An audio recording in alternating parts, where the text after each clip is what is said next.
Hey friends, welcome to day three together. Hope you are easing into this technology like I am. It's really exciting. I think every day that I kind of do this, I'm really leaning in more and more to something that was pretty scary and uncomfortable at first because I'm not really good with technology. But you know what I did? I asked my roommate for help and I looked things up online, and I even called my mom and dad back in New York. I thought about giving up and just taking an easy way out, but I said, you know what? The kids might want to hear my voice or might want to see my face, and I'm surprised I even haven't sung to you yet because you know how I like to sing every day.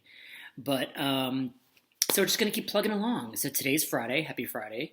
And we're going to focus a little bit of our time today on sight words or high frequency words. I use those back and forth because these are the words that we do, the 5 words a week that we've been practicing and we have assessments on. And it's really important that we do this review because the reason why they're called high frequency words is that the more we grow as a reader, the more we grow as a writer, these are common words that will really show up very, very frequently in the things that we write, in the stories that we read.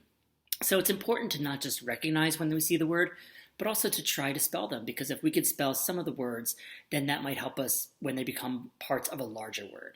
Okay? So if we have the word to, and we have the word get, and we have the word her, those are 3 separate words. But if we put them together, it makes together. So it's a process, and we're practicing together. Anyway, friends, I thought I'd give you 2 different activities you can do today. The first activity to practice our sight words is you can make at-home flashcards.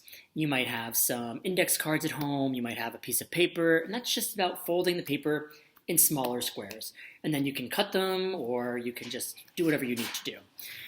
The second thing you can do is also choose about 5 words, 5 to 10 words actually, words that you would want to practice. Maybe if you're really good knowing he, she, we, be, me, you might not want to practice those. But if you're still struggling with the there or were or about, those are ones that I'd probably take this time and practice on. And so I think when you're making the flashcards, you can do all the words, and that can help you. And especially if you have a younger sibling, you can also practice with them.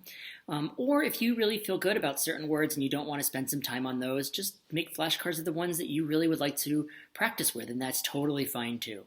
And again, with the sentences, I'd say start with about 5. So pick 5 words. It could be this week's words that were being, B-E-I-N-G, being, see, S-E-E-C, T-O, to. Now, to is like, I'm going to the store. T-O-O, which is like, oh, you like ice cream? Me too, me too. And then T-W-O is the number 2.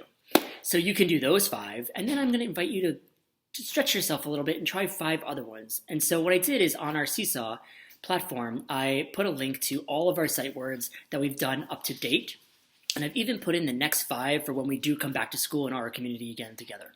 Anyway, if you have any questions, let me know. I'm around, and enjoy, and off you pop.